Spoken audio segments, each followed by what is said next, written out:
But I think a lot of the credit needs to go also to the players themselves, to the staff, like to the trust. Obviously, we earn it because of our work, but like ultimately, I always say the main characters of this game are the players. They are the ones that go out there, they perform, they run, they execute with each other. I think for me, our job, and I always tell them that, is we spend a lot of time thinking in how to help them. Sometimes for me it's very important they also tell me how to help them, because you can spend a lot of time. This is something that sometimes maybe not only coaches but players also can be better, is being maybe more open and to go to coaches and say, hey, I feel like I need this. It's not like you're asking the coach to change your formation or to change. No, it's what are the things that work really more for the players. I think as coaches, sometimes we spend a lot of time thinking, well, how can we help them? But maybe we don't spend enough time talking to them about how we could help them more individually, collectively, as a group. And that's something that maybe in general as coaches we can improve. No? Step into the world of FC Game Changer, the football club that will change your game. We want to help boost your mindset, strength, and nutrition. A potent trio capable of completely transforming both your football performance and your overall life. The way we play it, the way we say it. With a new expert every month, including strength coaches, nutritionists, football coaches, former and current footballers. We are dedicated to sharing knowledge and skills for the next generation of footballers, allowing you to become the best footballer you can be. Thanks for joining us today. Now, let the game begin. Coach Juan Carlos Amorós, welcome to the show. Thank you for having me. Looking forward to speak with you, Armando. I'm super excited for this as a professional coach. I think the audience can learn a lot from, and especially with your story as well. So before we get into things, before we kick off, can you tell us your story? Who is Juan Carlos Amorós? Yeah, well, so I am a guy from Madrid, Spain. I grew up playing handball as well, but like obviously mainly football, loving football and all its forms. Like since I was a little kid, I was playing every time I could. I was watching on the tele, watching live in the neighborhood, in the street, playing video games of playing football or managing football. Like I was, without realizing it, spending basically all my life that wasn't related to school with football. And then that together with a little business that my dad used to have, and I used to help him in a shop with construction. I grew up loving the game, and I come from the football of how we call it, from El Barrio in Spain, like just on the lower divisions, playing and coaching, and suddenly started coaching my little brother's team. When I was 15, he was 12. And then since then, I started to realize my love for coaching. And from there, I just kept coaching and playing. Then I went to Holland to study my master's degree, and I played in Holland. Then I came back, did my coaching badges in Spain, the UFAB. Then I went to Scotland to play. That's the level probably I played the highest in the third division, and the Lowland League for Edinburgh City and East Stirlingshire on trial for a bit of a long period of time. But Edinburgh City was my team, and then I was always coaching, and I moved to London. I played a little bit in London, but that's where I realized that people appreciate more my coaching than my playing. So that's where I probably shifted completely to coaching, and then I came to the US 2011, and then I came back, and probably after that adventure in the US, I signed for Tottenham, and that's probably when my career started to pick up. Probably when I was around 10 years into my coaching career, from 15 to 25, probably in grassroots and amateur, and I coach every level. from kids to disability football or other sports, personal, one-to-one sessions, community. And then at the Tottenham, it was where I really probably, started to be more in touch with the professional game. I was there for 10 fantastic years in the women's side, also with some work in the foundation and in the academy. And then I went to Betis for almost 2 seasons. Then I came to Houston for another season, and then I'm starting now my 3rd year in Gotham, no, in New York. So that's a little bit of the story, so people get to know a little bit of the journey, no? Yeah, no, that's interesting. I'm curious to know the transition. What does one have to do to become a coach? Well, to become a coach, I think the only thing I needed to do is just to start coaching. I think for me that's the first step. I started coaching, as I said, when I was 15, taking my little brother's team to manage it on games and doing little training days here and there. But probably when I realized that I could become a professional coach, what you need to do is really probably sacrifice a lot when you come from our background, from maybe not the professional game yourself, from playing at very high level. And to be honest, I just did it because it was my passion. I never did it because I was getting paid this or that. I was always following my heart. I did an MBA on business and management, and I knew that was never going to be my way. I had a very good job before I signed up to try out in Scotland, but I left that behind. I think you have to sacrifice a lot for your passion, living away from your family, from your friends, spend a lot of, miss a lot of things, but then at the same time, you get a lot of rewards when the journey. When you put enough into the journey normally always rewards you with something amazing. And to be honest, I probably achieved more than what I thought I was going to achieve. But, it's been a day-to-day basis. No? Yeah. And that's interesting because you started at 14, 15, coaching your little brothers. So when did the realization come to you that you could achieve the professional level in coaching? Because to be honest, I went for a job when I went to the job interview to come to the US. I think in Spain, probably like in other countries, even with a high level of football, the conditions that we have as coaches are not good. So, I was working in London, but I think when I was in London, I had like 7 or 8 different coaching jobs. It was very difficult. My days were like leaving in the morning with a goal in my bag, with a bag full of footballs in the tube, fighting with a lot of people because it's a very difficult life, that one.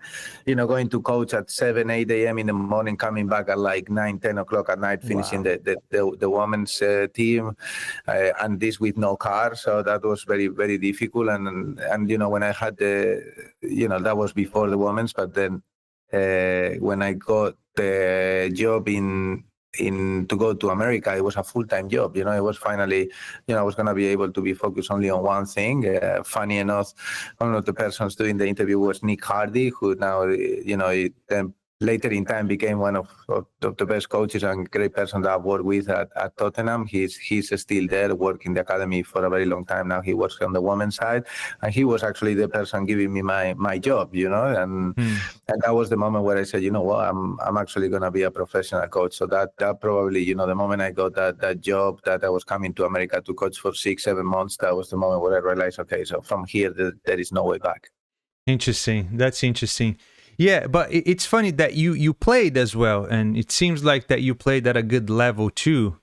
And it's, I don't think if it's a tough decision because most of us, like I've coached a little bit as well, but I always wanted to play. I never wanted to go towards coaching, even though nowadays that's what I do with the channel. That's what I try to do to help as many young footballers as possible. But was it hard for you to let that go and say, no, I'm not going to play anymore. I'm going to just coach full time? Yeah, to be honest, I think that, when I went to Scotland, I think I was 21, 22 at the time. And, in Holland, I didn't play a high level, but, I was better than what I thought I was going to be. So in Scotland, I had the feeling that I could still, make it. But when we moved to London, I was very clear to me that I needed to find another route. Like it was going to be really difficult or take too much or too long. And, I needed to survive as well. So you needed to have a way of income, and food playing wasn't giving it to me. So I think that I always loved coaching. I never saw coaching as a job. I did coaching for ages for free, or for, in Spain, you maybe coach a team and you get €100 a month. You know what I mean? Like it's like there 3 nights a week and all the weekends, so it's just not for the money. So for me, I was doing it for the passion, for seeing, kids enjoy, for transmitting values, for the relation with the parents, saying how you become an educator, how you affect really people's lives. And for me, it was always the main motivation. And it still is today. I think even at this level, for me, the most important thing is how I see the life-changing things from the players, from the staff that I work with, and obviously now we're lucky enough to have an amazing group of fans that, you see them, you get to know them, that is the best thing probably of the week is coming and see the team play. And for me, that fills me with pride. And when I see, like before I was seeing my players maybe being able to starting to get paid or become professionals. Now I see some of my players, winning Olympic medals, so winning and different ways of rewarding, but they are always they're life-changing opportunities, wherever or moments, wherever the level is, like whatever it is. As I said, becoming professional is an amazing step for some people. For some others, is becoming an Olympian or playing in a World Cup. For others, is winning it. For others, every person has different expectations, but all those moments are life-changing. And for me to be part of it is amazing. Yeah, that's a great thing about being a coach, especially at your level as well. You're dealing with such an amazing group of people, players that, they could achieve anything they want, World Cup, Olympic medals, just like you mentioned. And, you're part of, their journey, their career as well, because you're with them, you're almost 24/7, or at least you're, as a coach, you're thinking about them 24/7, right? That's a very good way to say it. I think you nailed it absolutely there. Probably we're not together 24/7, but definitely our brains as coaches dedicate a lot of time to them. Yeah, that's for sure. It's a tough job. It's a tough job, but super rewarding as well. And again, at your level, especially with everything that you've accomplished as well, we're going to get to Gotham FC because that's a crazy, amazing story. But before, what was it like with you in England for coaching for Tottenham? Well, for me, it was a dream come true to be able to coach for a club like Spurs. I think, I didn't know if I was going to be able to get into an organization like that. And then once I went in, Spurs made me who I am. I learned a lot. Like I influenced my philosophy, the way they were doing the things in the academy and how we try to transport that into the women's side. Like it really opened my mind with the women's game. That's where I really got involved in women's football.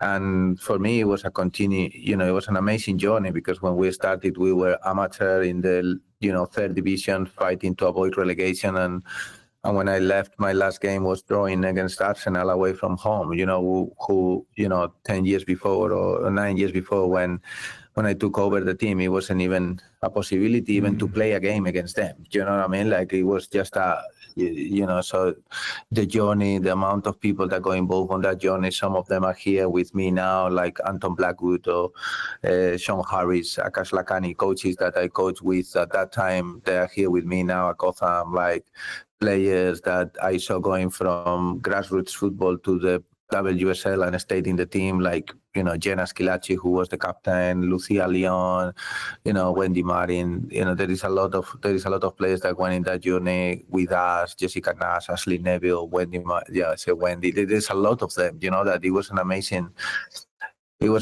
journey. And you made incredible friends that last forever. You know, like the life of how we achieved that at the Spurs, like even today with you know the physio Sarah or friends that we made is you know, it was a life changing for other people, but it was also life changing for me. You know, that's Mhm. also, you know, for me and my family, I wouldn't be who I am without Tottenham Hotspur women, for sure. Wow. Wow. So a lot of, you know, the philosophies, the strategies that you use up to this day still comes from when you first started with Tottenham, huh?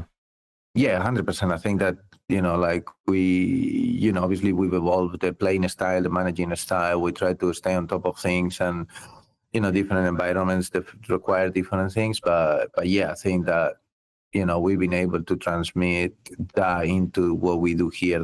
That's for sure. Hmm. Yes. And then after that journey with them 10 years, uh, you go to Spain. Now you're coaching Real Betis.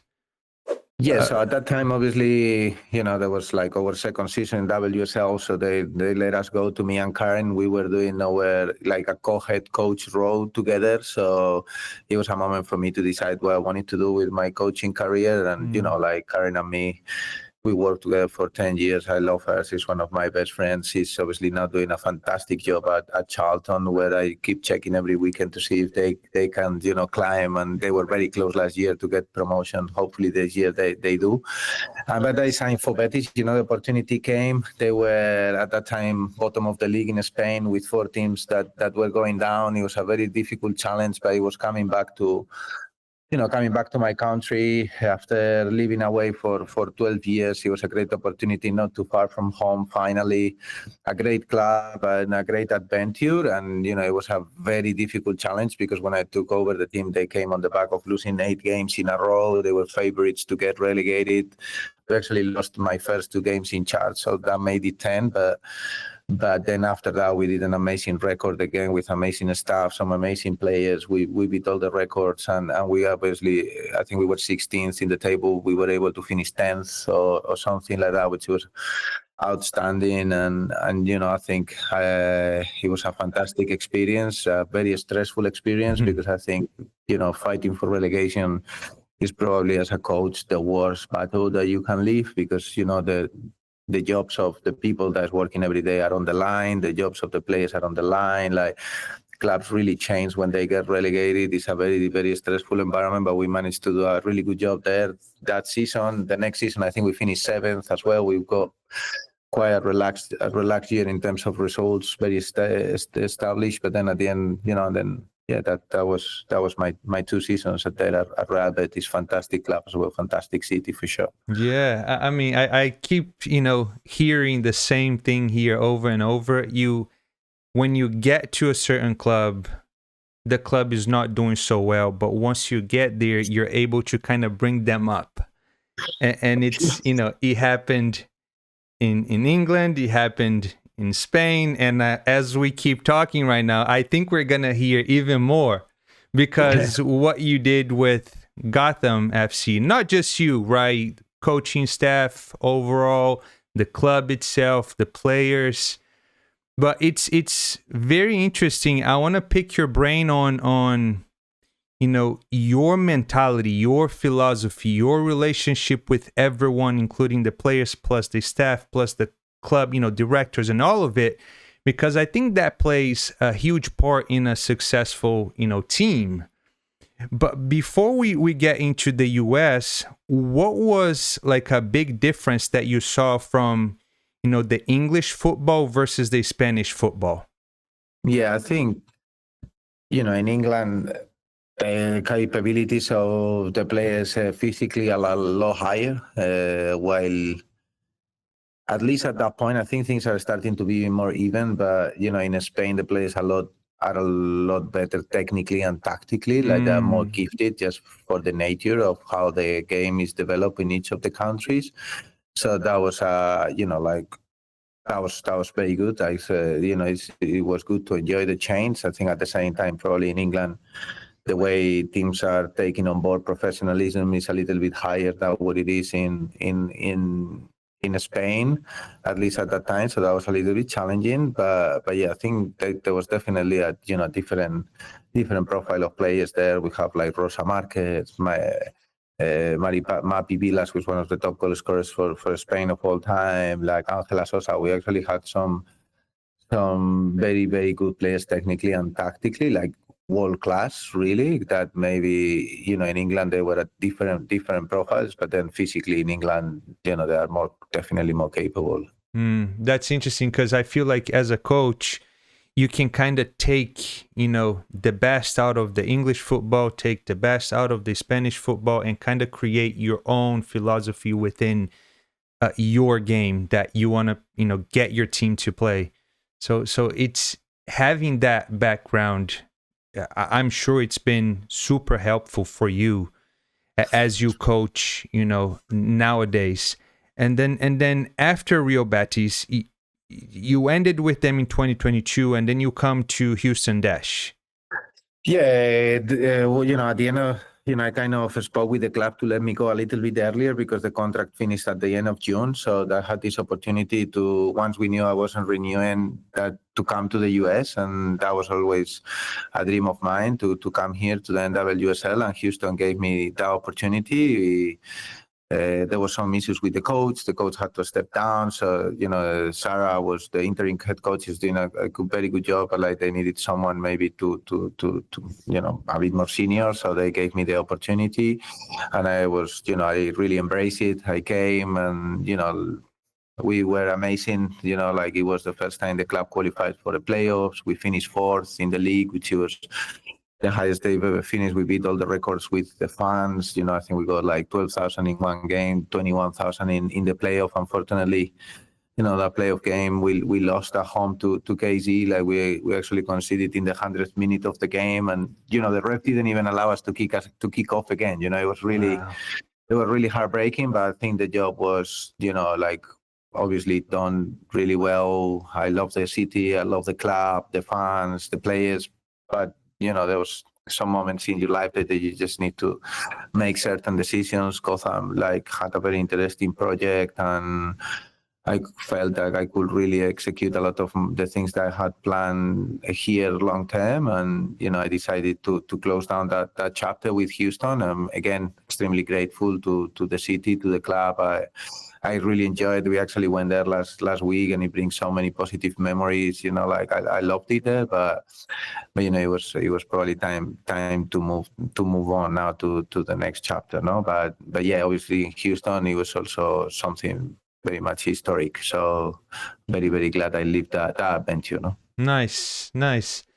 And then, you get to Gotham FC, and to me, after doing a research on you, a research on the team, it's amazing. How do you take a bottom of the table team to becoming, champions?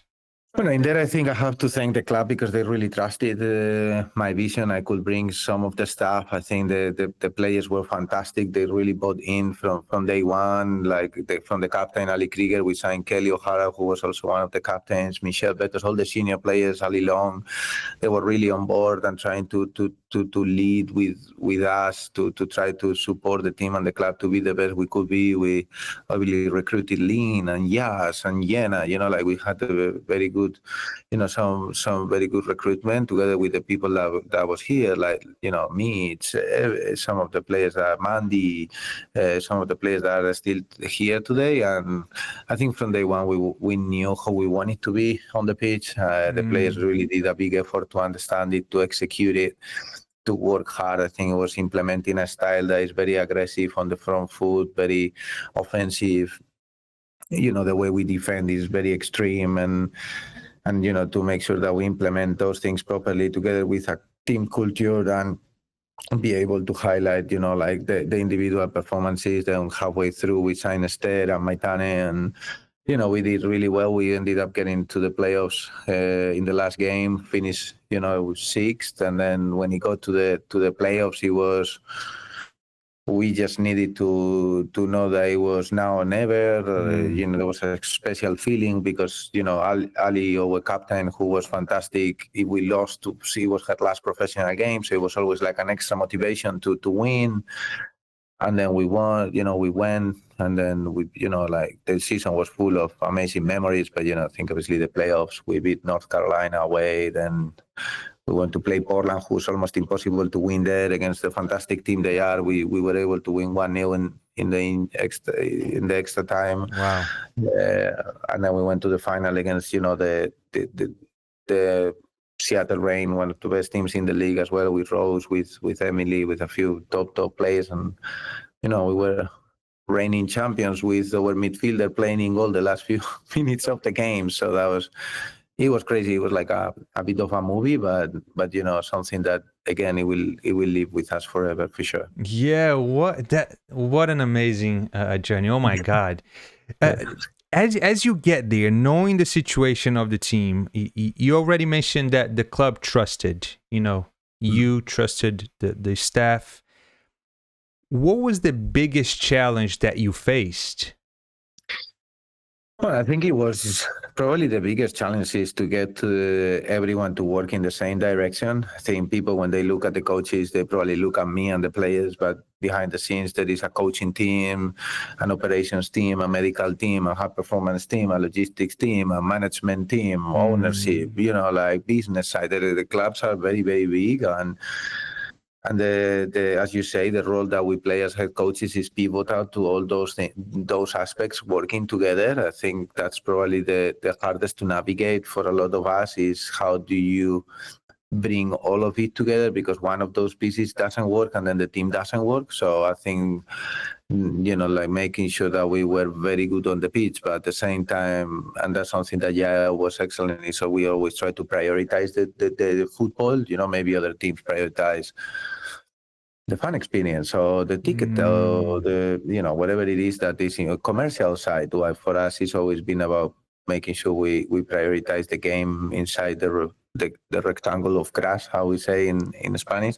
And I think everyone pushing together, we were able to achieve that on the first year. And the second year, we obviously just missed by those penalties, and after conceded in the semi-final in almost the last minute against Washington away from home, and then we lost in penalties, but we beat all the records.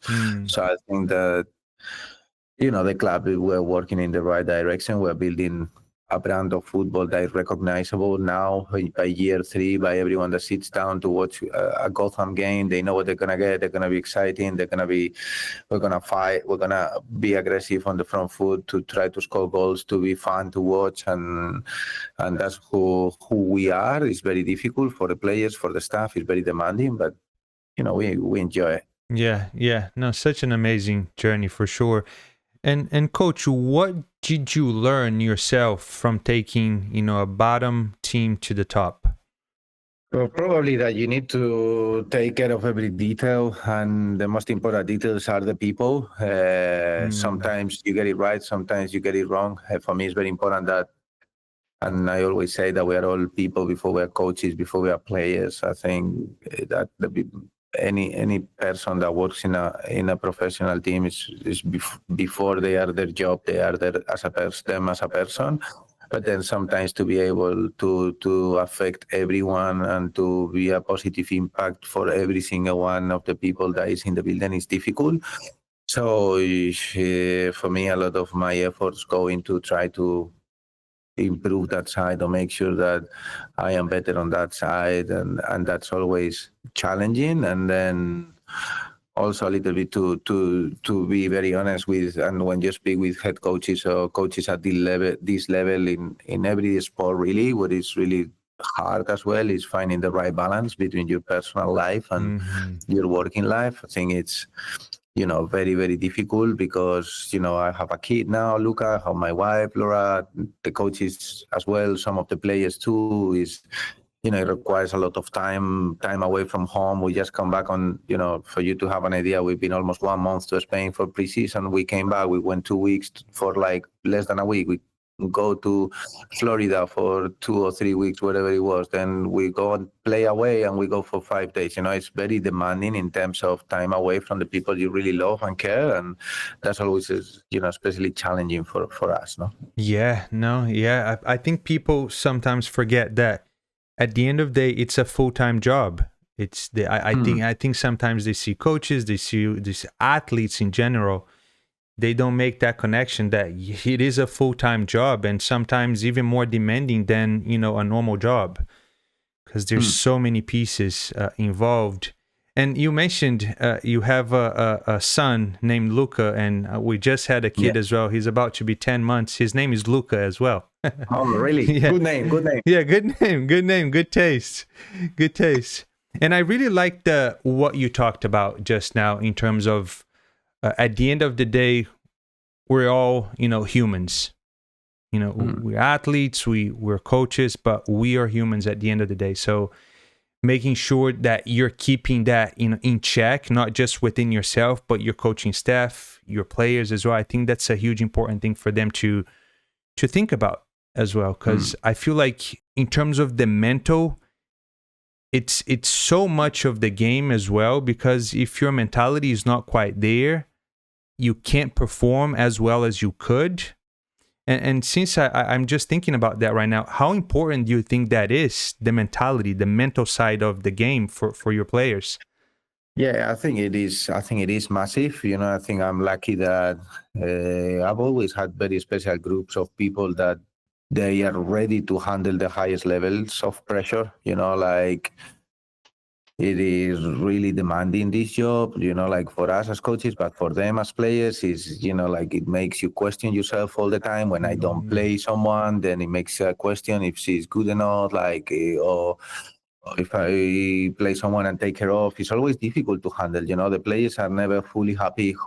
I always say the one that is not in the roster want to be in the roster. When you're on the roster, you want to be playing certain minutes. When you come in for 5 minutes, you want to come in for 30. When you come in for 30, it's just never ending. So it's a question of also managing your expectations and understand and control what you can control. That's something we talk a lot internally, or I talk a lot to the players, is the things that they can control is their commitment, their attitude, and their performances. Those 3 things, they are the ones they need to be focused on. Then there is other things that, who we play against, what's the game plan we decide, what's the availability, how are the teammates performing, what is the schedule saying? There is a lot of things that go into the decisions that are not down to them. So it's very important that the player, for me, really focus on the things that they can control and not the things that they cannot control, because that can become very challenging. And, one of my decisions, it doesn't mean that a player is better or worse. Like, I think for me, I always use certain examples of people, and then the longer they've been with us, that it really shows that. For example, Neely Marin is a player that at the beginning of the year, the first year here, she wasn't playing, but she was starting in the playoffs. Mandy Freeman wasn't even rostered in the first year in the playoffs. She was starting the second year on the playoffs, and now he's one of the captains of the team. I think consistency and doing the job that you need to do and stay true to yourself and control what you can control, it really pays off. But it's a business that is very much focused on the short term. It's very difficult to look on the long term, and normally this is a job that pays off on the long term. But it's difficult, when all players are completely understand, very difficult to manage. How we manage it as coaches, how we communicate, all those things are continuous things that we try to improve, that I try to improve. Sometimes I get it right, sometimes I get it wrong, because I am human too, Yeah, no, that's interesting, because at that level, there's no one that's bad. There's no player that's bad. So it's a tough job, I imagine, to maintain all of them thinking positively, even though they're not playing as much as they want, because they've all made it. They are playing for a great club. They're playing professionally, and that's their job. But now for you, that's definitely a tough job for you to at least try to maintain them happy, even though they're not playing as much as they can. And what's your approach with that? Do you look at, individual, skills or understanding of the game? Is it more data driven? Is it more, behavior? How do you decide who is playing the most and who isn't? Yeah, I think it really depends of all those things that you just mentioned. I think it is really down to the day to day. We drive here a little bit of a culture where every day training is competition, like you have to compete. It's obviously very demanding for the players, but at the same time, I think it keeps things healthy. Like people needs to feel, I don't believe that somebody can come on day one of preseason and I can tell her that she's gonna be on the bench the whole season, because I think that's not effective for the player development and it's not good for the team neither. So, they know that if they perform and the commitment is an attitude are good, then they're going to play over the players that maybe not doing that at the same level. I think for me that has proven that it's successful because I really believe in player development. And, if I stick someone into one role and they stay there for the whole year, then it doesn't really help their development. And I think it really pushes the environment. And, in our club, whoever is, ready to compete and to play, I believe so. And this is the thing, at the end of the day, it becomes subjective because it's not only data, it's not only attitude, it's not only commitment. Is like a mix of all the aspects. And at the end of the day, I need to evaluate everything, think of the game plan, how I see the game, analyze what's the availability, the player limitations, what I think the other team is going to do, what things can help us more at the beginning of the game and at the end. There is a lot of decision making that goes on my side, and you cannot go and explain every single one of those pieces for every single one of the players, so we try to be as clear as possible where we have a style of play. We adapt little things here and there to make sure that our style, which is called structure fluidity, is shown in every game, and that we adapt certain things in the game plans to make sure that we're effective and we win. No? Yeah, that's well said. It's a combination of a lot of things. Yeah.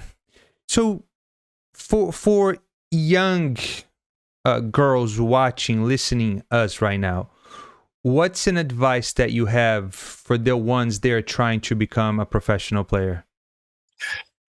Well, I think that, have fun with what you do. I think that if you have fun, you're going to do it more often. Realistically, the more football you can play, the more you are exposed to it, the better you are going to get. But if you do it in environments where you are not enjoying it, I think you probably are not going to reach your full potential. So try to be somewhere where you enjoy it and try to maximize that. I think times go very quick. So yeah, for me, that's the main, work as much as you feel that you're having fun. And, I think sometimes extra work at home on your own, and it is important. But I will say that this make sure that you're having fun, because at the end of the day, people forget about this sometimes, but it is a game, life is a lot more, there is people that has, I'm not going to say a lot more important jobs, but things that really, really are key to society. And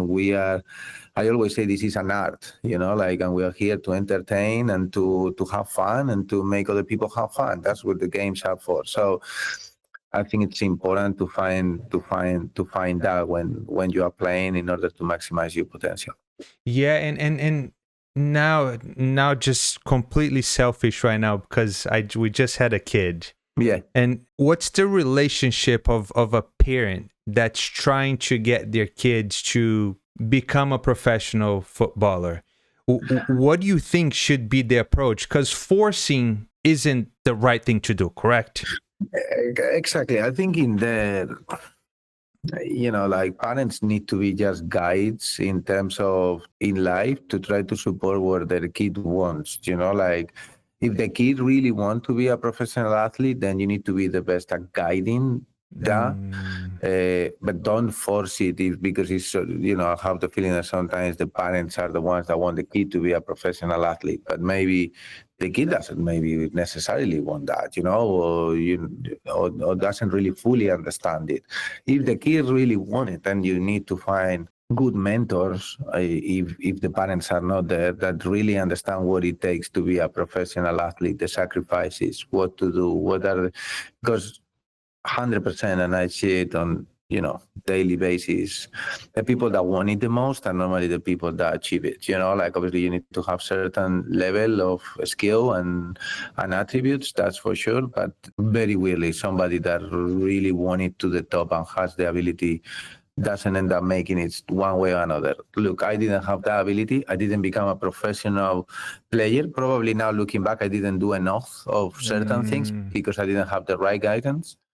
But I am here, and some of the people will be in other worlds as well. So yeah, I think finding the right guidance and making sure the kid, whether it's a boy or a girl, is really what they want. Yeah, no, I asked that question. Now, just looking back to the question before that, you said, enjoy it, have fun. I think it's a combination of both, right? It's the parents kind of realizing that the kid is having fun, but you said something like a key word right there, guidance. Because a lot of parents, they're trying to force it or push the kid too hard without realizing that the kid is no longer having fun anymore. And some kids, they were before the parents were pushing too hard on them. But I really like that key word, guidance. Even if the parents cannot guide the kids themselves, like you mentioned, find someone that can guide them to achieve that. Yeah, I think that's very important. Obviously there is different levels and different countries have different structures. But I think if the parent doesn't really know what it is to be a professional player, they just imagine it, or a professional athlete. I think finding the right environment, the right academy, the right, mentor, coach, friend of a friend, like people that can be someone that is a very positive influence. I think it's massively important. I work in, at Tottenham, we work a lot with, neighborhoods that were tough, and, some of the coaches have, Sean or Jay Simpson is also Aklakani coaches that are here with me, or that we know that, Jay Simpson was the player that played for Arsenal and a lot of Premier League teams, and now they do roles within the academies that they are actually mentor of, 15 to 18-year-old kids that need that guidance. But, when you're a parent of a 10, 11, 12, whatever age that is, there is always probably something that you are missing. So probably trying to find people that can really be that guide. Some people maybe rely in agents to do that too much, depending on the level. So I think it's key to find the right person. That's great. That's great. It's good for me selfishly, but it's good for the audience as well, because we have, most of the audience is a younger audience, but we have, 35 and over as well. And I assume they are parents of young footballers. So this is going to be great for them to hear. And now to ask you this, who was your inspiration as a coach?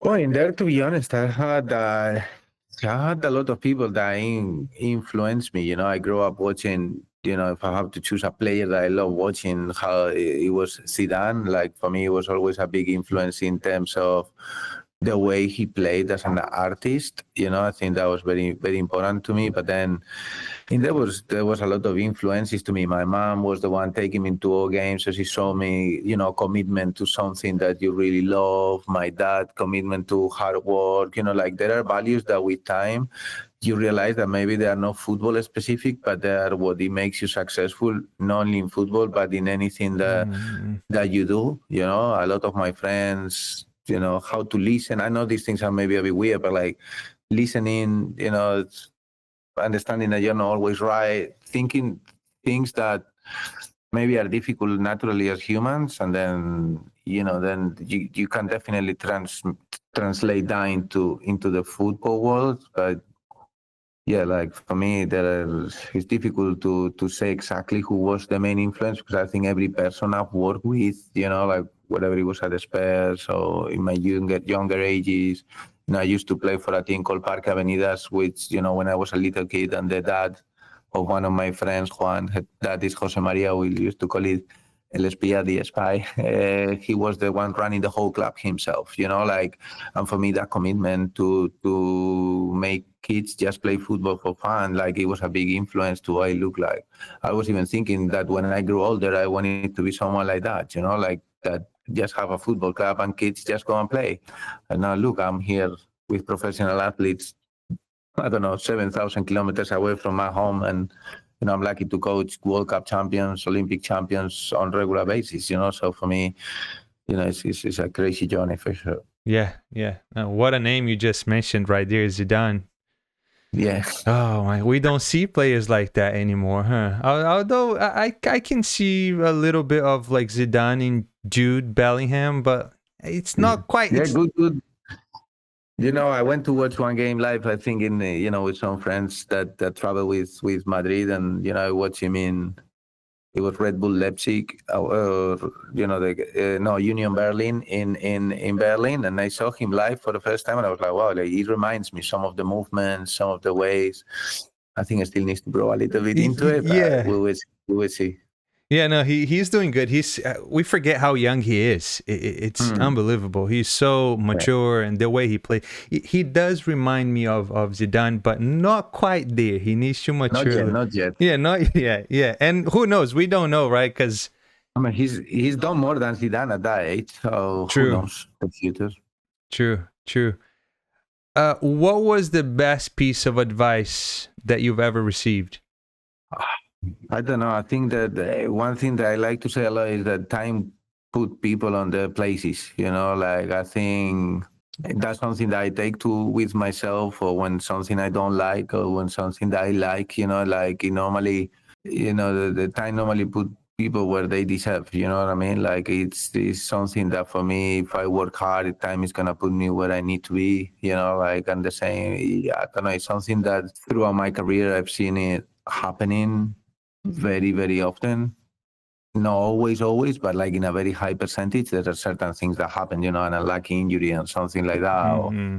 And then normally when you really put in a lot of things, it really pays back. And probably at the same level is this is something my mom used to say a lot, is that treat other people how you want to be treated. You know what I mean? I think that's something that for me, it is big. Sometimes again, I'm not perfect. I maybe miss, but I try to be that way. Yeah, no, that's well said. It's like when people count too much on being lucky. I like that idea, but I don't, because it doesn't matter how lucky you are if you're not always ready, putting in the time, working hard, and doing everything you need to do in order to achieve whatever you're trying to achieve. It doesn't matter how lucky you are. Yeah. Right. It's a balance, and I agree with you. So now, for when you're recruiting, I know that it's not just you, right? You have your coaching staff. What are you looking for when you go out trying to bring players into the club? Well, I think now we are obviously in the level we are in. We have a very high level in terms of how we recruit. We have scouts, we got data, we have obviously Yao, we got some of the coaches involved. And for me, one thing that, for me, we're looking to bring players that when you bring someone that is better than the players that are in, if not, there is no point to bring them. But I think for me, obviously depending on the position, different things, but we try to bring into the building people that for one reason or another is exciting to watch, that they have something that is going to bring into that style, that it is exciting, whatever it is. Our latest signing is Hayes. We believe she's exciting. Every player that we brought in is because they have something that makes them special, that we believe is gonna be exciting and fun, and something we wanna, develop and push. And we believe he can fit within the team philosophy, of course. If you look at every player we've recruited, I could tell you exactly why we brought each of them, and sometimes you get it right, sometimes you get it wrong, sometimes it works, sometimes it doesn't. But for me, it's something that it has to be something that is making her special to be here, and that is going to help the team and the club to grow. Yeah, and at that level too, it's hard if you get it wrong, huh? What do you do if you're like, I thought that was gonna be the piece we needed, and then he ended up not being. What do you guys do? Well, I think it depends. Normally, I think we're quite lucky that in a very high percentage, it normally works out because I think we have a way of working that once people understand what we do on the defending side, on the structure, it really allows players to think less about their defending so they can focus more about what we do on the ball. And I think that's very important for players to be able to express themselves and be exciting on their side. That for me is the most exciting of the game, which is the stuff on the ball, and is when they have to do less thinking defensively because they can be thinking already about the offensive side. So that's the way I see the game, and that's why I think once it's been through a period of time, almost every player that we've brought in historically has grown with us, Maybe in some cases we haven't, but I would say a high percentage of players has been positive on that aspect, and I think that is the key for it. Yeah, at that level, it's super tricky. Everything becomes, high stakes because it's a lot on the line. And like you mentioned, I think in the beginning of the conversation, when you mentioned the team that was about to be, I think Real Betis, right? When you took over, they're about to be relegated, and you're talking about how stressful that is. So I think, trying to avoid that, trying to get the group to communicate, to play well, it's beautiful to see how you guys can do it in such a good way, and especially with Gotham and your journey, taking them from the bottom of the table to the top and winning the whole thing. Yes. That's wonderful. Yeah. I think a lot of the credit needs to go also to the players themselves, to the staff, to the trust. Obviously we earn it because of our work, but ultimately I always say the main characters of this game are the players. They are the ones that go out there, they perform, they run, they execute with each other. I think for me, our job, and I always tell them that, is we spend a lot of time thinking in how to help them. Sometimes for me it's very important they also tell me how to help them, because you can spend a lot of time. This is something that sometimes maybe not only coaches but players also can be better, is being maybe more open and to go to coaches and say, hey, I feel like I need this. It's not like you're asking the coach to change your formation or to change. No, it's what are the things that work really more for the players. I think as coaches, sometimes we spend a lot of time thinking, well, how can we help them? But maybe we don't spend enough time talking to them about how we could help them more individually, collectively as a group. And that's something that maybe in general as coaches we can improve. No? Yeah. No, that communication back and forth is super important for sure. And yeah, just being open, because you can't read their minds either. You're trying to help them as much as you can, but if they're able to open a little bit more and you open with them as well, more like a relationship back and forth, I think, yeah, that could be even more helpful, not just for the individual, but for you, for them, for the club, for the team, for everyone involved. And now kind of switching gears a little bit as we get to the end of the conversation here. World Cup 2026, it's going to be an event it will shake up the US, Mexico, and Canada. How are you guys in terms of you as a coach? I know that it's the men's World Cup, but how does that interfere with your schedule, your life, the player's life? How does that work? Yeah, well, we still don't know too much about the World Cup next year because we don't have a final, footprint of the schedule and stuff. But this year, we're gonna have a tryout, no, with the FIFA Club World Cup. Last year we also have a tryout with the Copa America that happened here. So it's exciting because obviously now we're in the US, and the US is a big power in the game, in sport worldwide. And I think in soccer, for me, one of the first World Cups I remember. I remember a little bit of Italy 90, but especially was USA 94. I loved it, and I think it was a great World Cup. And then, I hope that it's a very special place, and I think we can really have something very special that lasts for a very long time. And for us, here we have, obviously, we train at the Red Bulls training ground. We have national teams coming over to train, teams coming over to train to our pitch. It's exciting. We obviously, our owners are also the owners of the Giants, so the MetLife Stadium. It's also one of the venues, so it's very, very exciting.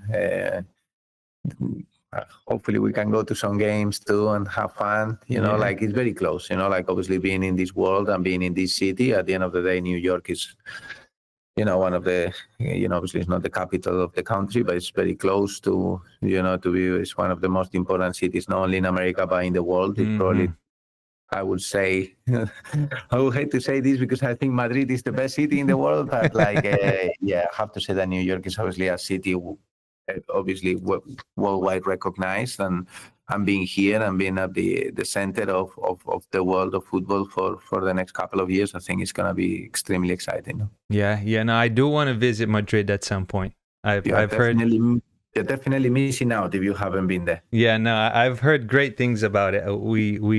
We'll go. Now with the little kid, it's a little bit hard, but it's good for kids. It's good for kids. It's very good to walk with the parks. Okay. The weather is nice. You can have some very nice food. Yeah, my wife and I were definitely going to plan to go.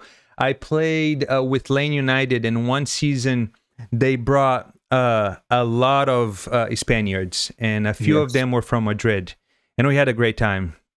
That was the first time I'm sure you had a great time. Oh, he was great. Crazy guys, great on the ball. It was the first time actually playing in America that I felt like home back in Brazil, playing with like technical players, because I came from Brazil to play for the university, and when I got here, I actually got, it took me a little while to get used to how, the college soccer is in the US, because it's too much running, it's too physical.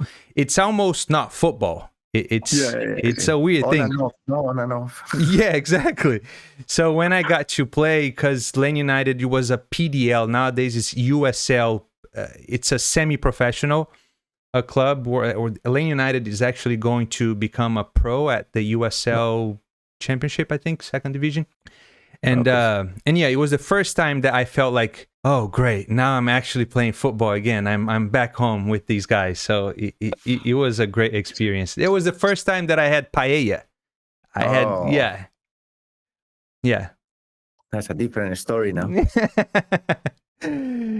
Cool. Hey, is there anything else you'd like to share that we haven't discussed? No, I think we had a very complete interview. I think for me, the main thing for coaches, players, it's like just follow your dream. Like I try to encourage everyone to really, as I said, like just put in what you're expecting to get out, but don't expect it to get it out too early. Just embrace the process, embrace the everyday of what you do, and have fun. And like you never know what's gonna happen, but if you really work hard and you're committed and you do what it takes, I'm sure the future is exciting. But I think it's about the enjoyment of every day. I know it's hard, and probably people look at me and think, oh, Juan is the coach of Gotham. He coaches these top players, and and I love it, and I love my work. But then I loved it as well when I was coaching, kids in Wood Green in London, and when I was coaching, I think it's about enjoying the profession or the work itself, and I think